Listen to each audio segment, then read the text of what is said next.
What's up, everybody? This is Romar, and he went from 80,000 to over 325,000 in just under 3 months, which is pretty ridiculous, with the help of our consulting program. So in this one, I wanted to dive into kind of just his background, how he got into e-commerce, how did he get to where he was today, what the consulting program helped him with to actually continue scaling, and kind of his next steps from there. So Romar, thank you again for doing this.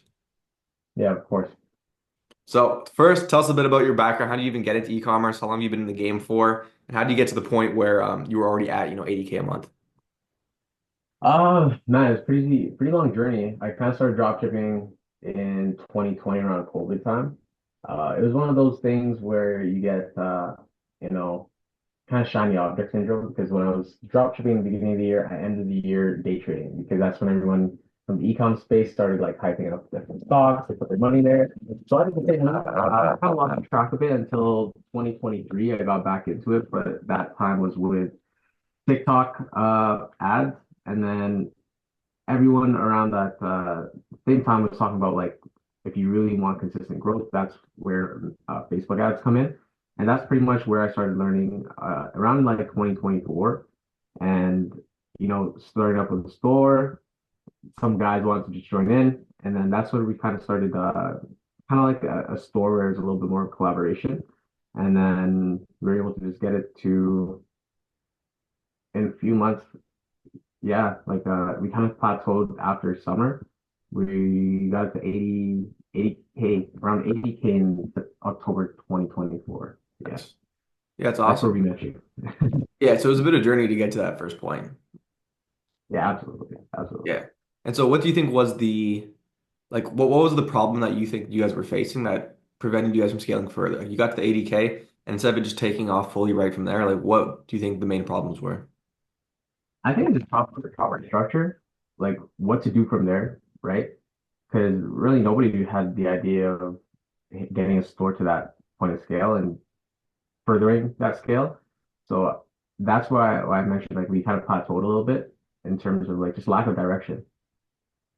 Got it. And so is that kind of why the next question I had now is obviously a little different from you because I offered to help you out for free to get some more Yeah. testimonials like this. But out of all the consulting programs, besides this being free, kind of why Yeah. did you reach out to me versus somebody else to kind of work with and help you fix those problems? I saw that when you make YouTube videos, there's no kind of like flashy YouTube retention type of stuff. You know what I mean? Like it just came down to the real true fundamentals. And one thing about like the ecom guy in the ecom space, you see a lot of guys who offer the same thing, but it's a lot of like flash up front, like yeah, if you just wait to the end of the video and then I'll share exactly how I did this, blah blah blah. You were pretty much a straight up, this is what I did, easy. You know what I mean? I think that's what the authenticity you could easily tell through your videos. Got it. I mean, I appreciate it. I mean, I do my best with that, and hopefully, hopefully, it's helping out some people. And so when we started working together, then, because now obviously you came in, we had that whole like onboarding doc, we go through that process, and hopefully give you some sort of a clear roadmap, right, to go through and follow. Yeah. Um, how did that? We'll start with that, but like, how did that onboarding doc kind of give you some of that clarity, and kind of what did you take away from that, and how fast were you able to kind of implement that and see some results from it?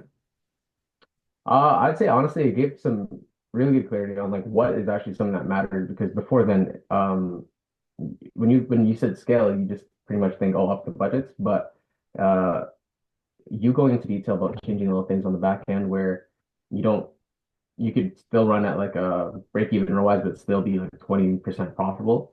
I think that was a little eye opener for us for like the inefficiencies and everything like that. So that's what we kind of implemented on the back end and made sure that, you know, fine tuning the system a little bit just so we could really capitalize on that quarter for sure. Right. Yeah, that's awesome. That's a big one, really. Everyone that comes into the program, most cases don't know their call it true KPI, if you will. It's a little cheesy, but like their true Yeah, KPI, where it's like they don't realize that they're determining scale off just like on that Facebook platform or just on TikTok versus looking at their blended, the blended MER and their AMER to see how far you could actually push Facebook. And because when you spend yeah, more on Facebook, obviously your email and your backend is better, like we went over. And so you get most people can push Facebook way further than they think and still make more money despite not being that profitable on Facebook. So I assume that you guys took exactly. that and that made a big difference.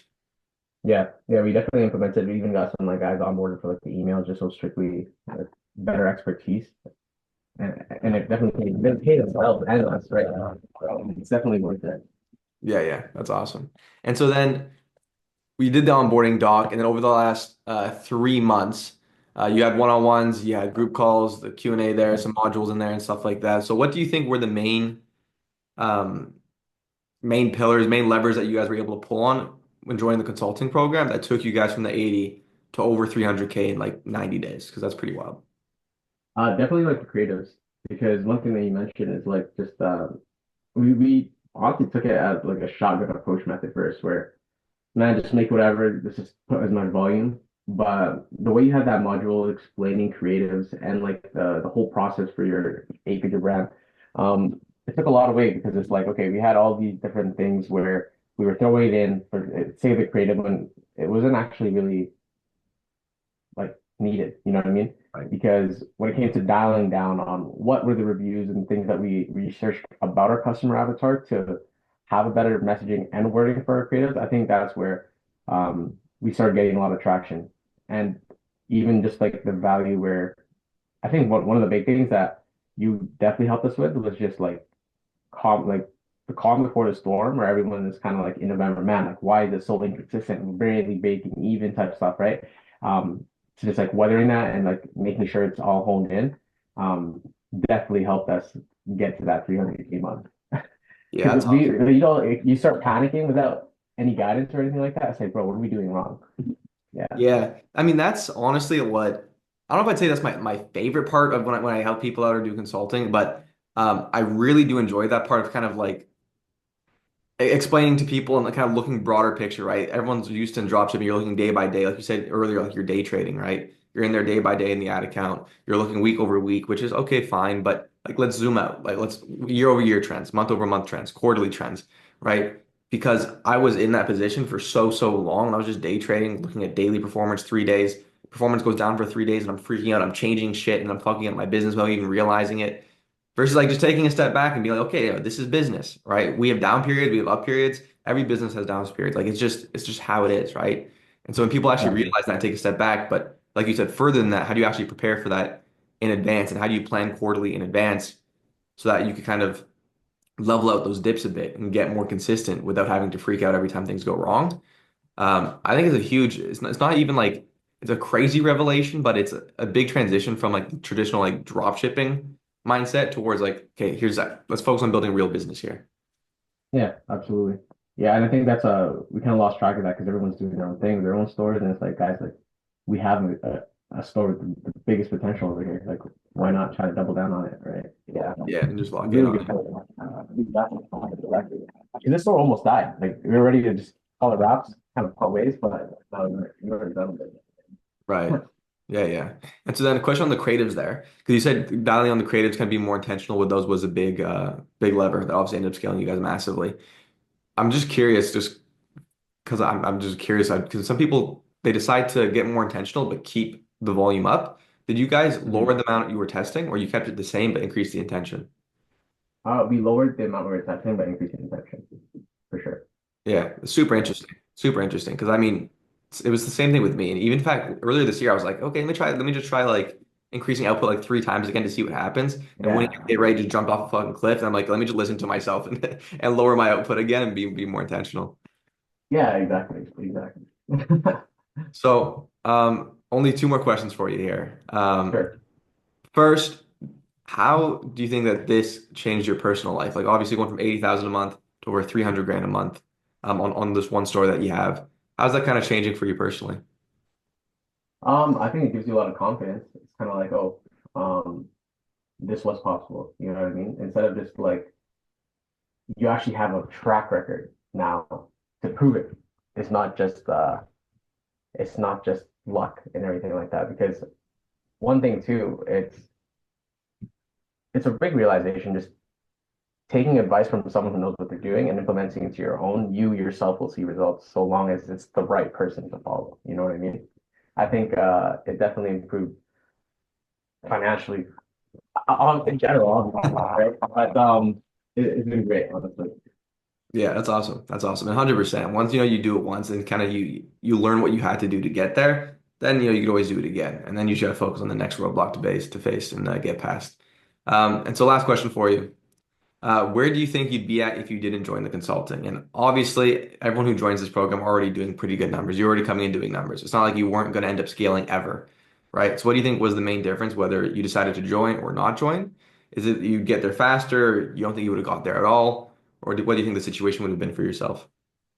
I don't think we would have seen really much progress on the store, um, to the amount that we did, because that was like in that quarter alone when we reviewed, we did 500,000, 497,000, right? Prior to that, like the store actually hit the $1 million mark like on the very last day of the year, which Yeah. is a crazy coincidence. But without having joined, like there was a lot of things that we just didn't do efficient and cared enough to do, because part of the reason why I started picking up steam is because it's like, okay, we're progressing here, right? Instead of just up day, down day, up day, down day, up day, down day, there's a big realization like, yeah, guys, let's all put our heads in here, right? Yeah. So I think it definitely helped with this really pushing the needle forward to the extent where it's like, okay, it all kind of slapped us in the face in a good way. Yeah, it's awesome. I'm glad to hear it. I'm glad it was of use, obviously, and we are able to help out. And yeah, I remember that screenshot you posted was crazy. It just hit the million on the Yeah. last day of the year. On the last day of the year, yeah. And my goal that year, I said in the beginning of the, I have a video of me in the beginning of 2024 saying like, I know I could have a store that hits $1 million, and then it just happened on the last day. Yeah, Crazy. that's awesome. That's awesome. Congrats, Yeah, bro. yeah, of course, appreciate it. Sweet. So that's all I had for you, but thank you very much once again. And obviously, I'm excited to see what happens for you 2025. Of course, I appreciate it, Dante.